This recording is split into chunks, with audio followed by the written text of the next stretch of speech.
tafsir Al-Quran pada juz Amma juz ke-30 ini, tepatnya di surah nomor 107. 107. Surah apa 107 teh Pak? Surah Al-Ma'un. Ya, yang kemarin kita telah sedikit ulas mengenai permulaan surah Al-Ma'un ini, di antaranya ayat yang pertama dan ayat yang kedua. Sebelumnya kemarin ada yang terlewat sedikit mengenai asbabun nuzul. Bagaimana detik-detik pada saat surah ini diturunkan, melihat dari situasi dan kondisi yang berlangsung di zaman Nabi Muhammad SAW. Para jemaah sekalian, sebelum kita telah bahas bahwasanya surah Al-Ma'un itu adalah surah Makkiyah yang tentunya diturunkan pada saat Nabi belum hijrah ke Madinah. Masih ada di Mekah nabinya. Dan bahkan ada satu riwayat menyebutkan Al-Ma'un ini beriringan turun setelah surah Al-Kafirun. Setelah surah Al-Kafirun. Para jemaah sekalian, di dalam beberapa keterangan disebutkan bahwasanya detik-detik turunnya surah Al-Ma'un ini berkenaan dengan pemuka Arab Quraisy yang bernama Khalid bin Mughirah.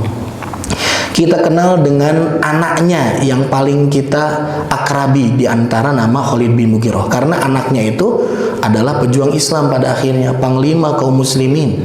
Siapa itu? Khalid bin Walid. Bapakna Walid bin Mughirah. Gitu. Nah, jadi Walid bin Mughirah itu punya anak namanya Khalid bin Walid yang disebut sebagai Syaifullah, pedangnya Allah. Khalid bin Walid, bapaknya teh dedengkot kaum Quraisy yang begitu angkuh dan tidak mau menerima dakwahnya Nabi Muhammad SAW.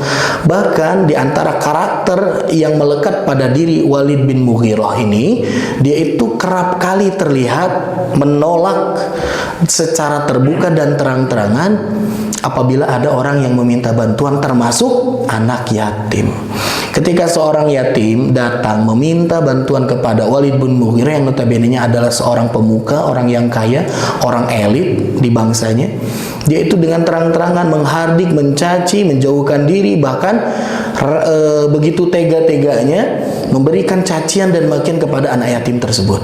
Tidak jauh beda dengan Abu Jahal CS-nya. Maka dari itu inilah yang mendorong Allah Subhanahu wa taala menurunkan ayat tentang fadzalikal ladzi yad'ul yatim yang termuat dalam surah Al-Ma'un. Dalam keterangan yang lain, asbabun nuzulnya itu bukan hanya dari keterangan dan cerita karakternya Walid bin Mughirah dan juga Abu Jahal, tapi ada satu sosok yang tidak kalah dalam masalah kebejatan akhlaknya, kerendahan dan kehinaan harga dirinya. Dengan cara apa? Mereka itu begitu teganya mengusir orang-orang yang sedang kelaparan, meminta sedikit makanan. Kepada siapa ini ditujukan? Kepada Abu Sufyan sebelum Abu Sufyan masuk Islam. Abu Sufyan itu seorang saudagar kaya Pak, eksportir, importir, orang yang begitu tersohor namanya. Bahkan, nah, kebiasaan Abu Sufyan itu saking bengharna Pak, dia itu sering mengundang teman-temannya untuk kumpul bareng di rumahnya, melakukan satu haflah. Bahasa Arab haflah itu bahasa Indonesianya pesta, party.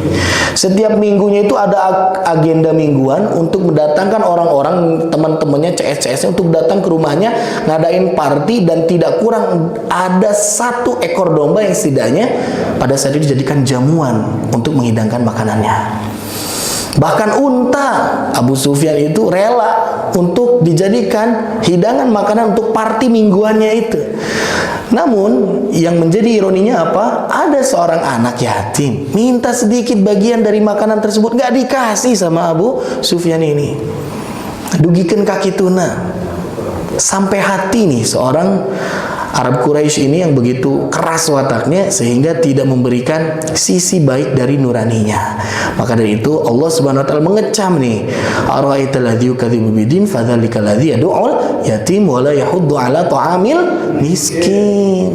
Nah, ini adalah karakter-karakter orang-orang Arab Quraisy yang notabene seorang musyrik tong dugikeun ka kita mah sapertos kitu. Ini pengajaran yang paling besar bagi umat Nabi Muhammad SAW. Di ayat yang pertama Allah Subhanahu wa taala memberikan sinyal kepada kita yang harus kita tangkap. Bahwasanya apa? Ara'aital ladzi yukadzibu bidin. Allah Subhanahu wa taala bertanya kepada Nabi Muhammad, apakah engkau mengetahui wahai Muhammad mengenai alladzi yukadzibu bidin, orang yang mendustakan terhadap agama. Di dalam tafsiran yang lain, ad-din di sini bukan diartikan sebagai agama. Yang lebih cocok dan tepatnya, ya, makna mustaroknya dari agama itu adalah hari kebangkitan.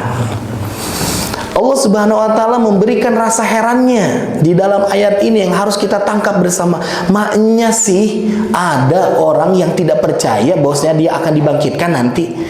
Dugikeun kaki tuna sih. Allah tuh terheran-heran kepada orang yang merasa bahwasanya kehidupan mereka itu ketika udah mati udah selesai begitu aja. Mana mungkin ada orang berpikir seperti itu. Apa yang mereka kerjakan di dunia pasti ada balasannya. Inilah yang ingin Allah Subhanahu wa taala tangkap oleh kita. Bahwasanya tidak mungkin ada orang yang bisa lari dari ad-din, hari pembalasan, hari kebangkitan. Salah satu karakteristik yang menonjol dari orang-orang yang mereka tidak punya keimanan terhadap hari kebangkitan, mereka senantiasa mendustakan terhadap agama yang isinya muatan kebaikan. Itu pertama adalah fadzalika, mereka itu kata Allah Subhanahu wa taala alladzi yang yad'ul yatim, yang menghardik anak yatim. Kemarin kita telah bahas nih makna yad'ul yatim. Menghardik ini bisa bermakna adalah menjauhkan diri dari anak yatim, apatis, menutup mata, tidak mau ambil peran memberikan bantuan kepada anak yatim. Bahkan bukan memberi bantuan, ya. Dia itu tidak bisa merelakan ketika ada kerabatnya itu memberi bantuan. Bantuannya bukan datang dari dirinya, tapi dari saudaranya, dari kerabatnya. Ketika membantu kepada mereka anak yatim, malah dia tahan-tahan tuh, malah dia cari-cari cara agar tidak berikan bantuan. Ini sangat egois sekali jemaah sekalian. Yadu'ul yatim bukan hanya sebatas tidak mau ngasih bantuan, tapi melemahkan mental anak-anak yatim, dihina, dicaci, direndahkan. Inilah maknanya yadu'ul yatim. Pertanyaan yang kemarin sempat mencuat dan muncul itu apa? Siapakah anak yatim ini jemaah? Biasanya mindset yang tertanam dalam benak kita ketika mendengar anak yatim itu adalah seorang anak yang ditinggalkan, meninggal oleh ayahnya. Lamun oleh ibunya ditinggalkan wafat, berarti namanya piatu. Padahal dalam kaidah Islam itu tidak ada yang diistilahi dengan piatu, ya Pak ya. Jadi yang dikenal hanya yatim saja. Nggak ada istilah yatim atau piatu atau yatim piatu, nggak ada. Ya, jadi dalam Islam itu mengikat yang disebut yatim itu hanya seorang anak, baik anak laki-laki perempuan yang belum baligh. Nah, ini catatannya. Yang belum dewasa dan pada saat itu dia ditinggal pergi wafat oleh ayahnya. Itulah yatim. Para jamaah yang dirahmati Allah Subhanahu wa taala. Maka dari itu kalau kita posisi saat ini yang sudah melewati batas baligh, bahkan sudah dalam usia matang dan produktif, atau bahkan sudah menjadi kakek ditinggal pergi oleh bapak kita, wafat, meninggal, kita tidak bisa disebut anak yatim. Sehingga budak wae. Ya, jadi anak yatim itu yang masih belum dewasa, masih belum baligh, itulah yang disebut anak yatim yang memiliki hak, tentunya harus kita tunaikan bersama sebagai kewajiban sebagai seorang muslim kepada anak yatim. Jadi bukan berarti ketika dia sudah dewasa nggak perlu dibantu lagi karena dia bukan anak yatim. Tidak. Kalaupun ada orang yang dia masih kecil atau sudah dewasa namun masih dalam keadaan perlu dibantu, maka bantu. Terlebih kalau misalkan posisinya masih belum baligh, ditambah nggak punya bapak, tidak ada yang menopang hidupnya. Ketika masih punya bapak tapi ibunya nggak ada, ya memang sedih, terpukul dia, tapi masih punya harapan untuk melanjutkan kehidupan, dalam arti sarana prasarana dalam menutupi kehajat hidupnya itu masih bisa dipenuhi oleh bapaknya. Sakolana masih kena anu ngabiayaan, jajana masih anu ngabekelan, kebutuhan sehari-harinya masih bisa tercukupi kalau bapaknya ada. Tapi kalau bapaknya nggak ada, jemaah sekalian, kasihan. Ya. Jangankan anak kecil yang ditinggal meninggal oleh bapaknya, kita saja yang sudah dewasa seperti ini, ketika ditinggal pergi oleh orang tua, kumaha rasana Pak? Terpukul Pak, sedih, terbayang mengenai bagaimana jasa orang tua kita ketika memberikan pendidikan dan juga pengorbanan kontribusi agar kita menjadi seorang yang mandiri. Kabayang, sedih, apalagi anak yang masih kecil gitu. Ketika mereka bersedih, siapa yang menghiburnya? Ketika mereka kedinginan, siapa yang memeluknya? Ketika mereka tidak punya makanan, siapa yang bisa dimintai pertolongan? Kepada pamannya, pamannya punya kehidupannya masing-masing. Kepada kakek neneknya mungkin saja sudah lebih dulu meninggalkannya. Kalaupun ada, sama, perlu dibantu juga kakek neneknya, nggak punya kemampuan. Kepada siapa seorang yatim ini meminta pertolongan dan perlindungan atuh Pak? Maka dari Islam memberikan satu kewajiban yang harus dipegang oleh setiap dari kita untuk memberikan kesejahteraan kepada mereka, anak-anak ya yatim. Hati-hati jamaah sekalian kepada anak-anak yatim nih. Anak yatim itu bukan hanya menjadi tanggungan dari keluarga dekatnya saja. Keun da atuh gaduh kene mangkeun atuh aya kene mama lagi kerja segala macam. Tapi yang harus kita pikirkan, mungkin seorang keluarga ini, dalam keluarga ini dia tidak punya hanya cukup satu orang anak, tapi anaknya banyak, tidak cukup untuk menutupi kebutuhannya. Punya pamannya anaknya banyak, kehidupannya pun belum stabil. Maka dari itu kata Nabi Muhammad SAW tidak segan-segan untuk memberikan jaminan bagi kafilul yatim, orang-orang yang merawat, orang-orang yang peduli terhadap anak yatim. Kata Nabi Muhammad SAW, ana wa kafilul yatim, aku dan kafilul yatim, orang yang merawat anak yatim, fil jannah, akan bersama-sama dalam surga. Hakadha, kata Nabi kayak gini jamaah. Mengisyaratkan dengan dua jarinya, yang satu as-sababah wal wusta, bagaikan telunjuk dan juga jari tengah yang mengapit begitu dekat. Nanti di surga akan dipertemukan dengan Nabi, akan bersama dengan Nabi. Itu jaminan akhiratnya seperti itu. Jaminan dunianya tidak tanggung-tanggung atuh. Kata Imam Abu Darda, seorang sahabat Nabi Muhammad SAW, beliau menyebutkan ada seorang laki-laki datang kepada Nabi, yashku bi qaswati qalbihi, dia itu berkeluh kesah, ya curhat sama Nabi, mengeluh kepada Nabi mengenai apa? Mengenai ada sesuatu yang bermasalah di hatinya, merasa bahwasanya hatinya itu keras. Maka langsung gewat datang kepada Nabi Muhammad SAW. Kalau sekarang zaman kita mah kadang-kadang ya sebaliknya ya, nggak peduli dengan urusan kesehatan hati. Kalau kesehatan pribadi jasadnya yang terganggu, baru langsung gewat cari dokter. Ya datang ke rumah sakit, langsung dicek. Tapi ketika ada tensi amarah yang melambung tinggi, ada tensi kedengkian yang mulai tidak terkontrol, itu merasa biasa-biasa saja. Zaman baheula mah sahabat Nabi karasa ya, wah mendengarkan nasihat mental wae. Baca Quran tidak bisa mentadaburi, sholat jauh dari khusyuk, langsung datang kepada Nabi. Kumaha cara Nabi, hati saya nih mengeras nih hati saya. Maka Nabi Muhammad SAW berikan solusi dengan cara apa jemaah sekalian? Kata Nabi, idza turid, apabila seseorang itu, apabila engkau menginginkan antalinal qalb, hatimu menjadi lembut, ya. Dan yang selanjutnya apa? Tudraku hajatuk, dan juga hajat kebutuhan dan keinginanmu terpenuhi seluruhnya, maka gampang, carilah anak yatim. Irhamil yatim, kata Nabi, berikan kasih sayang kepada anak yatim. Pasti hatimu akan lembut, pasti hajatmu akan terpenuhi. Itu janji dunia yang diberikan oleh Nabi Muhammad SAW. Sok saha ayeuna anu hese keneh jodoh, di dieu mah tos gara jodohnya. Pilarian anak yatim. Malah dinikahan anak yatim. Sanes anak yatim deui atuh lamun dinikahan atas ageng berarti eta mah parawan. Ya, datang kepada anak yatim, tidak cukup sampai situ berikan kasih sayang kita kepada anak yatim. Selanjutnya apa? Wamsah ra'sahu, usap tuh kepalanya tuh sebagai bukti dan juga tanda cinta kita, diusap kepalanya. Mereka sudah lama tidak mendapatkan kasih sayang orang tua secara utuh, usap kepalanya. Makanya seringnya kita lihat kalau misalkan ada orang yang menyantuni anak yatim, kasih amplop salim terus gitu diusapan, berijing didoakeun, tong didegungkeun. Diusapan tuh anak yatim teh. Wa at'imhu bi ta'amika, dan juga berikan makan yang sama seperti makanan yang kamu makan. Tong dibeda-beda. Kita makan sate, dia kasih sate. Kita makan gulai, dia kasih gulai. Ya lawan masih balita mah ulahnya. Misalkan memungkinkan kita masih makanan yang terbaik yang sama dikonsumsi oleh diri kita. Itu jemaah sekalian. Jadi jaminannya dunia akhirat nih untuk menyentuhnya anak ya yatim, seperti itu.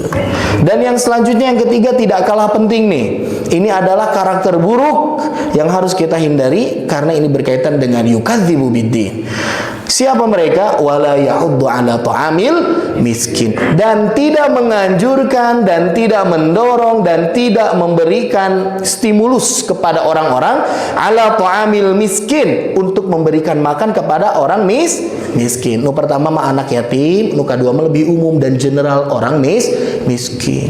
Memberi makanan kepada orang miskin. Di sini jamaah sekalian, ayat yang ada di surah Al-Maun ayat ketiga ini tidak memberikan perintah secara langsung dan tegas bahwasanya kita harus memberi makan dari makanan yang kita punya. Tapi ada kata yahuddu.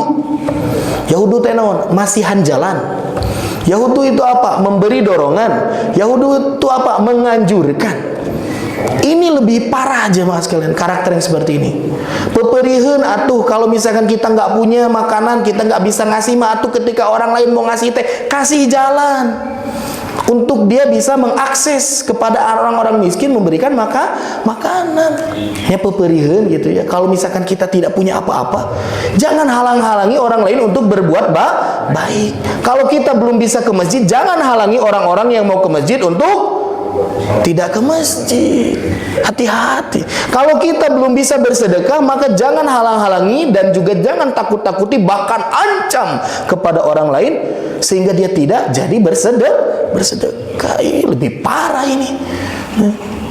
Maka pertanyaannya adalah, lebih gampang memberi langsung dari kita atau hanya sekedar menganjurkan orang lain untuk memberi? Gampangan mana, Pak?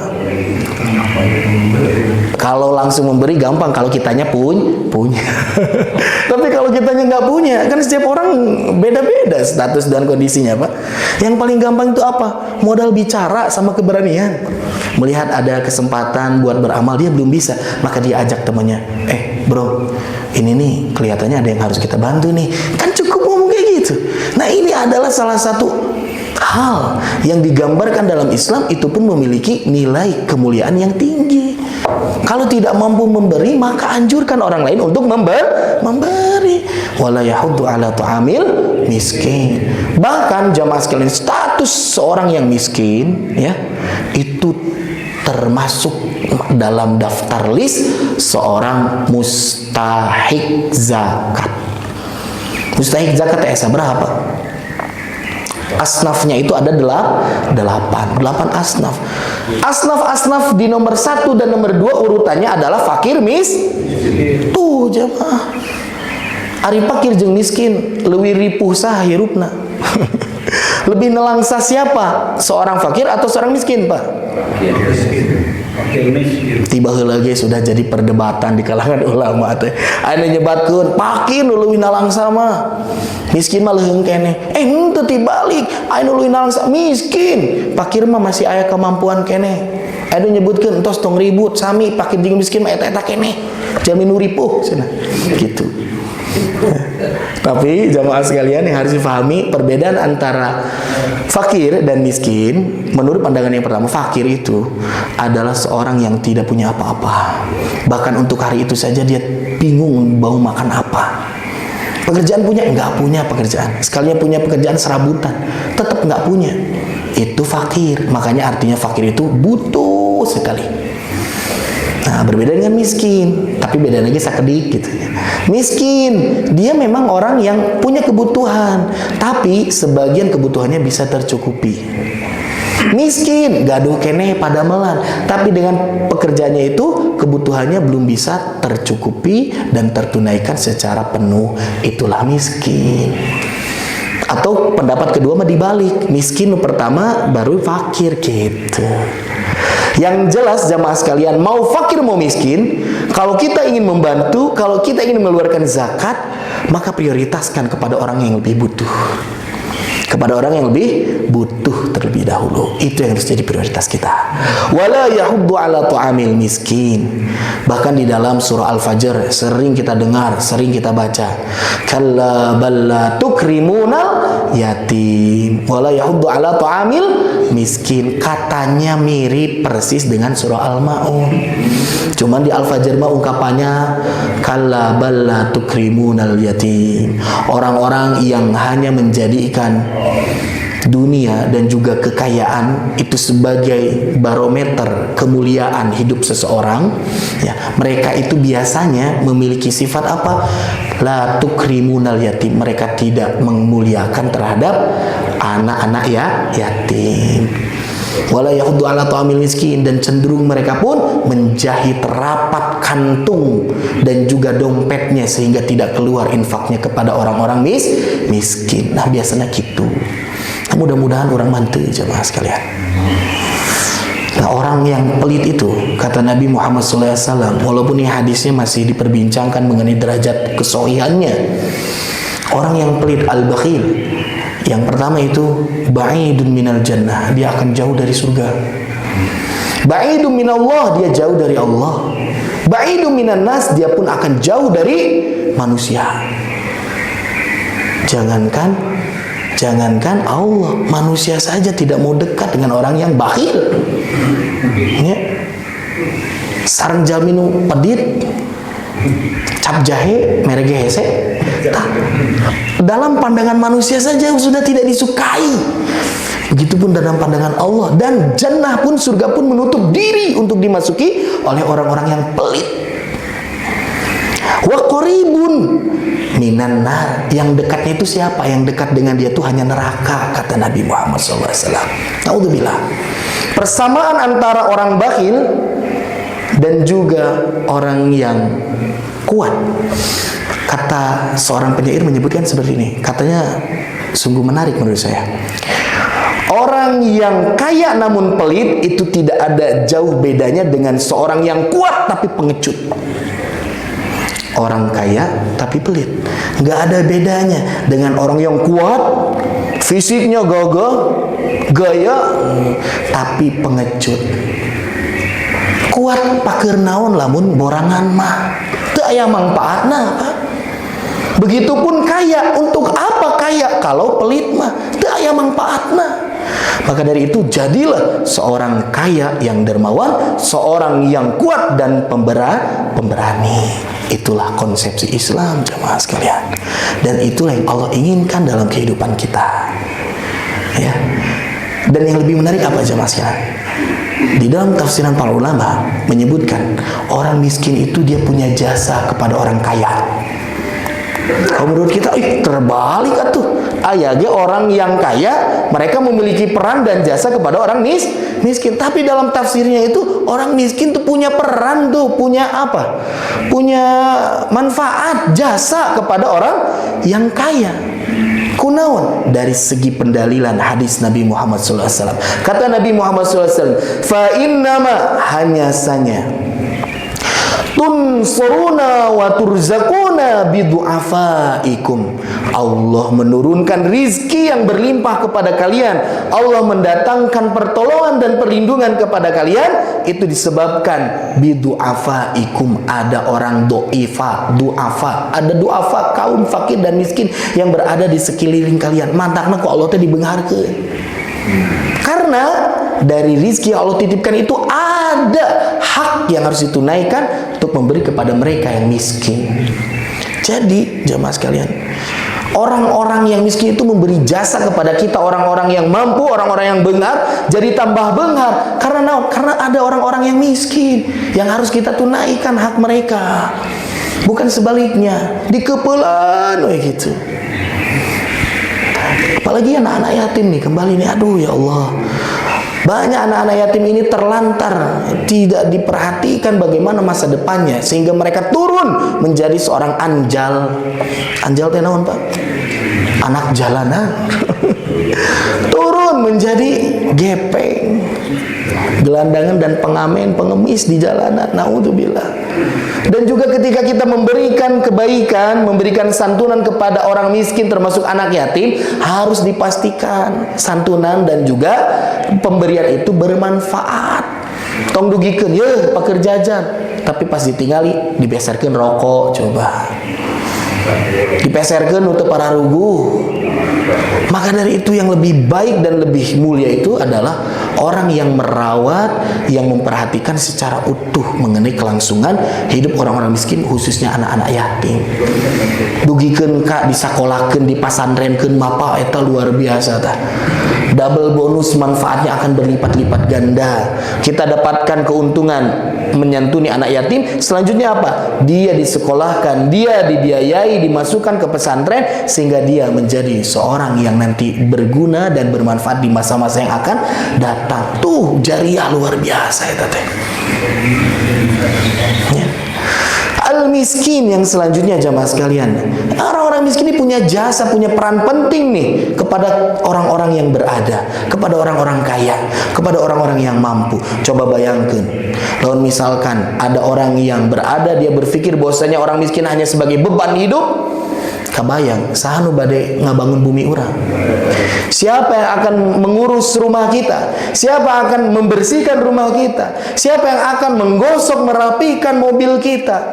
Siapa yang akan menjadi dan membantu kehidupan kita secara keseharian kita? Emang daek jalma anu baleunghar?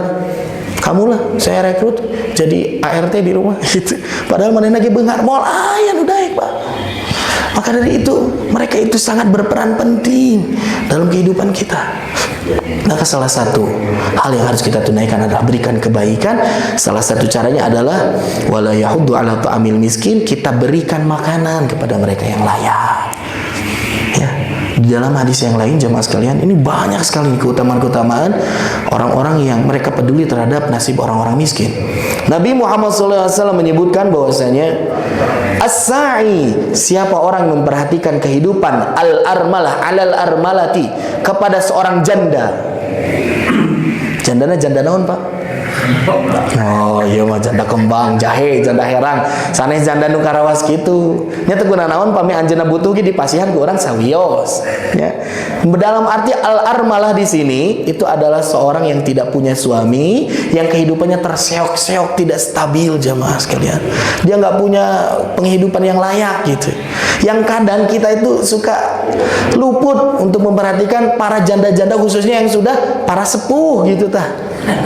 Iya, lamun janda masih kena ieu mah. Ya, ieu mah janur sararepuh teh kadang-kadang luput dari perhatian kita gitu. Nah, mereka itu adalah orang-orang yang kata Nabi Muhammad SAW, kalau kita perhatikan hidupnya, as-sa'i 'alal armalati wal miskin, kepada orang miskin pun sama, maka tidak tanggung-tanggung pahalanya itu dari Allah. Kata Nabi Muhammad SAW, kajihadin fi sabilillah, pahalanya itu bagaikan orang berjihad fi sabilillah. Tuh mantangna tong sok suudon ka batur. Yang lamun bade sakantenan atuh tong dibina wungkul tapi dibini sakalian dengan niat membantu, ya nggak apa-apa, nggak jadi masalah, asal jangan terjadi perang dunia yang ketiga di dalam rumah. Taulah ya, harus maslahat. Nah, jadi jamaah sekalian, itu adalah jaminan pahala yang pertama. Kalau tidak diberikan pahala seperti orang yang berjihad fisabilillah, kata Nabi Muhammad SAW, itu bagaikan qaimil lail, bagaikan orang yang malam harinya terus-menerus melaksanakan salat malam. Tuh euy teu kedah salat malam deui, cukup we ku eta. Ante kitu kayaknya. Salat malam tetap dilakonan, menyantuni pun tetap dilaksanakan. Cuman ini memberikan pertanda bahwasanya amalan ini jangan dianggap ringan. Karena disandingkan dengan pahala jihad, pemberian orang tiasa ka Palestina, Pak. Tuh jihad ka dieu we. Nu miskin tapi nya tentang nu beunghar mah biasanya sok aya modus udang di balik batu. ka armalah ka janda nu beunghar mah ulah tuh. Nah, jadi jamaah sekalian, selanjutnya Nabi Muhammad SAW berikan sebuah dorongan motivasi. Ini pahalanya dibagikan orang di waktu malamnya terus-menerus melaksanakan sholat malam. Bahkan dalam riwayat yang lain, la yuftaro, tidak pernah adapun futurnya, tidak pernah lelahnya, dia terus melaksanakan sholat malam, pahalanya seperti itu. Akasoim, ataupun bagaikan orang yang saum anhar, di waktu siang. Tuh, sholat malam, malam harinya dilaksanakan sholat, siangnya diupayakan untuk saum. Itu berat untuk kita. Mantaknya salah satu caranya ini. Ya, tapi jangan hanya cukup dengan amalan itu sehingga meninggalkan ibadah yang genuinnya. Itu jamaah sekalian, orang miskin nih punya apa? Punya posisi dan kedudukan di mata Allah Subhanahu wa taala. Ya, dan yang ketiga jamaah sekalian, kenapa orang yang memuliakan orang-orang miskin dia akan mulia di pandangan Allah? Karena ada satu hal yang tidak dimiliki oleh orang-orang yang berada. Orang-orang dikdaya dibandingkan orang-orang miskin, mereka punya lisan dan untayan doa yang langsung menembus ke langit. Orang-orang miskin kebanyakan mereka terzalimi jamaah sekalian. Mereka hidup dalam kesengsaraan, mereka hidup dalam kesempitan. Bahkan ketika ada bantuan datang kepada mereka, banyak yang mau menyunatnya. Betul Pak? Iya mah mere embung atuh. Nyunatan. Ada orang-orang yang sampai hati apa? Mengambil bagian dan hak untuk orang-orang miskin dan anak-anak yatim. Naudzubillahi min dzalik. Zaman baheula mah era raskin teh ning Pak. Ti pemerintah nama 15 kilo datang ka bumi na mangan 4 kilo 3 kilo eta teh. Dipencit di mana? Duka. Nu mencitna saha? Jami-jami nu beunghar nu mencitna teh yang punya rasa iri dan dengki, dia ingin mendapatkan hal yang sama. BLT teh sok atuh ditinggali disurvei ke rumah-rumahnya. Orang miskin ditapelan we di payuna, lebetna kulkas aya, TV gaduh, AC aya, naudzubillah. Bahkan punya mobil, aduh ieu kumaha ceritana. Ini yang naudzubillahi min dzalik. Jangan main-main apalagi dengan harta milik anak yatim jemaah sekalian. Anak yatim kan belum mengerti bagaimana cara mengelola dan juga menginvestasikan dana yang dia punya. Bisa jadi ketika bapaknya meninggal, ya ibunya meninggal, dia punya warisan, masih umur 5 tahun tapi warisannya 2 miliar. Namanya badai di kekeuweuk gitu, jajan nyadak 2 miliar gitu. Kan pasti akan dikelola oleh saudaranya, pasti akan dikelola orang kepercayaannya. Ketika orang kepercayaan ini mengkhianati amanah itu, wah jangan tanggung-tanggung aja, cilaka itu mah. Ya, bahkan ada satu keterangan orang yang nyoceng artos milik anak yatim saja, ya, nyoceng wungkul, kayak dibalikeun deui lah, dicoceng heula ayeuna, eta ge tos pinarakaeun Pak. Beda jengkas masjid mah teu kunaon dicoceng sadinten dua dinten mah gitu. Ini mah kalau milik anak yatim, kade. Nah, ini orang-orang miskin. Naudzubillah. Maka dari itu mereka memiliki senjata yang paling kuat apa? Doa mereka mengetuk pintu arsy jamaah. Ketika kita berikan bantuan, berikan makanan, eta teh ngaderedel doana teh atuh. Ya, yang mungkin saja kekuatan dan kualitas doanya jauh lebih tinggi dibandingkan doa-doa kita selama ini. Wala yahuddu ala ta'amil miskin. Nah, itu hubungan dan kaitan erat dengan hablum minan nas. Kan kita sudah bahas nih, bahwasanya kehidupan muslim itu harus balance, seimbang. Hablum minallah dipancegeun kuat ke atas, hablum minan nas pun beriringan bersamaan, harus kuat kepada manusia itu, berikan akhlak terbaik kita. Nah, salah satu tips dan dorongan yang jitu menggambarkan multidimensi dari agama Islam yang begitu menyeluruh itu termuat dalam surah Al-Maun. Tadi hubungan hablum minan nas, ayeuna hablum minallah. Naon sareng Allah Subhanahu wa taala di ayat keempat, fawailul lil musallin. Tapi hati-hati baca ayat ini jangan berhenti di situ tok, tong dugikeun kadinya wungkul baca teh. Naon hartosna? Fa maka wailun, kecelakaan, kebinasaan, lil musallin, bagi orang-orang yang Salat. Oh, lamun kitu menggeus teu usah salat sekalian. Tuh nu sarolat ge cilaka. Daripada salat cilaka masih mending teu salat.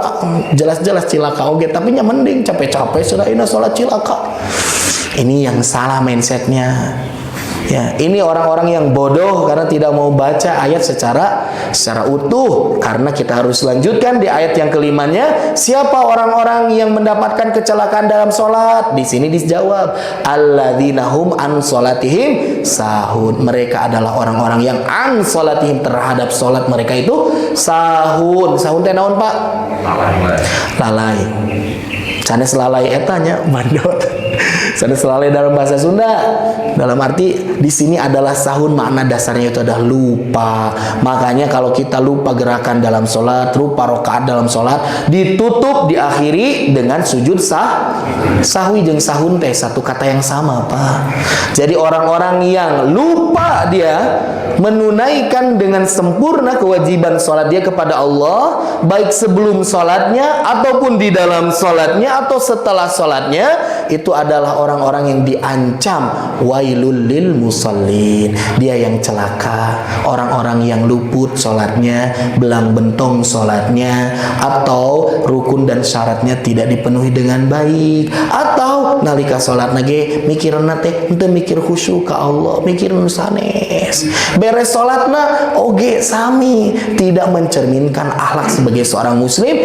Karena apa? Inna sholata tanha anil fahsya'i wal munkar. Fahsya dan munkarnya tidak muncul sebagai tameng kehidupan. Nah, ini pun sama sahun gitu teh. Nah, jadi jamaah sekalian, celaka bagi orang-orang yang melaksanakan sholat nu kumaha tah nu kitu. Jadi pemahaman dalam kaidah usulnya menyebutkan ini kita harus pahami sebagai mafhum muwafaqah. Pemahaman yang harus bertingkat. Maknanya apa? Kalau misalkan orang yang sholat saja bisa celaka, apalagi orang yang tidak melaksanakan sholat, langkung cilaka deui nu kitu mah. Dan yang harus ditanamkan dalam benak kita jamaah sekalian, jangan anggap bahwasanya meninggalkan sholat itu adalah dosa kecil atau kuna naon saya di istighfaran unggul ge beres. Dan teu sholat mah teu ngaganggu batur, dan teu sholat mah teu nyilakakeun batur, pekna teh kitu. Da enggak melaksanakan sholat mah tidak membuat orang lain terzolimi, da hubungannya urusan kita aja sendiri itu mah. Dia berpikir seperti itu dan sehingga dia menyatakan bahwasanya ini adalah dosa yang biasa-biasa saja. Allah Maha Pengampun, Allah Maha Maklum gitu. Kade nu kitu teh berarti sudah menyepelekan terhadap dosa, khususnya dosa sholat. Kade jamaah sekalian. Kata Nabi Muhammad SAW, al-farqu bainal muslim wal munafiq wal kafir. Yang membedakan antara seorang muslim, orang munafik dan orang kafir dilihat dari apanya? Dilihat dari sholatnya. Kafir mah teu sholat acan, munafik sholat keneh tapi sholatnya bukan untuk Allah. Dan orang mukmin, nah inilah yang sholatnya jelas lillahi ta'ala. Kade kata Nabi Muhammad SAW, man taraka sholat, siapa orang yang meninggalkan sholat dan dia meninggalkan sholat secara sadar dan menganggap itu ada sesuatu yang sepele, remeh temeh, faqad kafar, dia telah kafir. Kade tah. Bisa jadi nih keimanan kita itu hancur karena kita tidak melaksanakan sholat. Maka dari itu sholat ketika ditinggalkan itu masuk dalam klasifikasi dosa besar jamaah. Yang dosanya itu lebih tinggi dibandingkan dosa zina. Kan orang anggap bahwasanya zina, memperkosa itu dosa besar tuh. Tapi kita menganggap sholat sekali dua kali mah teu naon. Kade itu dosa ageng, bahkan ngalangkungan agengna dosa zina. Lebih besar dibandingkan dosa apa lagi? Membangkang terhadap orang tua. Kan kita sangat benci kepada orang-orang yang tidak bakti kepada orang tua, culangungnya kepada orang tua teh. Kita teh benci di pandangan kita, menganggap itu adalah dosa besar. Tapi ada dosa yang lebih besar daripada itu. Apa? Dia tidak mau sujud kepada Allah Subhanahu wa Ta'ala. Dan dosa ini lebih besar dibandingkan dosa orang yang membunuh. Orang yang membunuh jamaah sekalian, itu tidak diancam dia keluar agama, tapi dosa meninggalkan sholat ancamannya jelas, faqad kafar, kufur bisa jadi tuh. Ya, tapi jangan kita menjas secara membabi buta. Ketika ada orang kelihatan siang di tengetan teu salat, dugikeun ka asar can salat keneh, ka magrib anggar ngariung keneh, ka isya kaboboan iraha salatna. Wah, kafir maneh mah. Nah ulah kitu atuh. Ya. Biarkan dulu karena dia masih diberikan kesempatan selama dia hidup. Mudah-mudahan nanti akhir hidupnya menjadi baik, landingnya bagus, husnul khotimah. Dan kita jangan merasa bangga dan pede ti ayeuna gitunya. Karena tidak ada yang tahu akhir hidup kita. Yang mesti kita jaga adalah keistiqomahan di dalam agama. Tah mudah-mudahan kita mah husnul khotimah. Jamaah sekalian nih, jangan sampai kita melalaikan mengenai sholat. Sholatnya hancur, maka amal-amal yang lain pun akan hancur. Ada pegiat-pegiat sosial, kehidupannya berjibaku dengan masalah-masalah masyarakat, masalah-masalah keumatan. Tapi sayang dia tidak sholat, aduh lebar. Dia sangat menjunjung tinggi hak asasi manusia, namun dia menyepelekan ada hak asasi Allah yang lebih tinggi dibandingkan hak asasi manusia.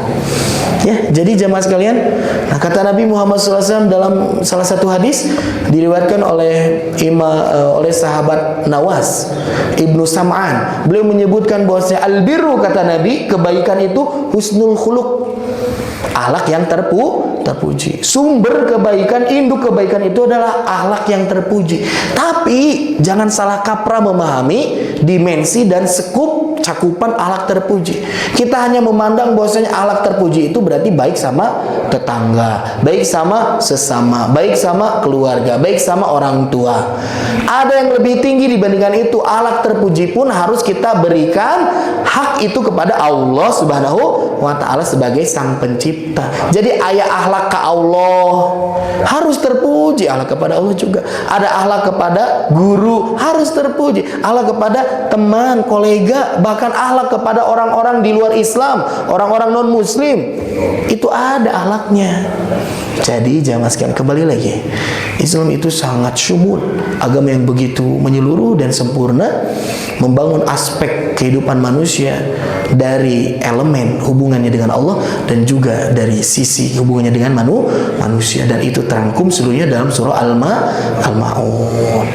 Panginten cekapulah jamaah sekalian. Itulah barangkali lanjutan dari surah Al-Ma'un, bahwasanya kita harus menghindari pertama karakter menjadi seorang yang raja tega terhadap anak-anak yatim. Kita perhatikan kehidupannya. Kita pun dorong, kalau misalkan kita tidak bisa memberikan makanan secara langsung kepada orang miskin, dorong orang lain, anjurkan orang lain untuk berbuat proyek-proyek kebaikan. Salah satunya dengan memberikan makan kepada orang miskin. Yang selanjutnya jangan sampai kita luput untuk membangun hubungan dalam sholat kita kepada Allah Subhanahu wa ta'ala. Ya. Itulah jamaah sekalian, kita akhiri pertemuan kita dengan bacaan hamdalah dan doa kifaratul majlis bersama. Alhamdulillahirabbil alamin. Subhanakallahumma bihamdika asyhadu an la ilaha illa anta astaghfiruka wa atubu ilaik. Rabbana atina fid dunya hasanah wa fil akhirati hasanah wa qina adzabannar. Wassalamualaikum warahmatullahi wabarakatuh.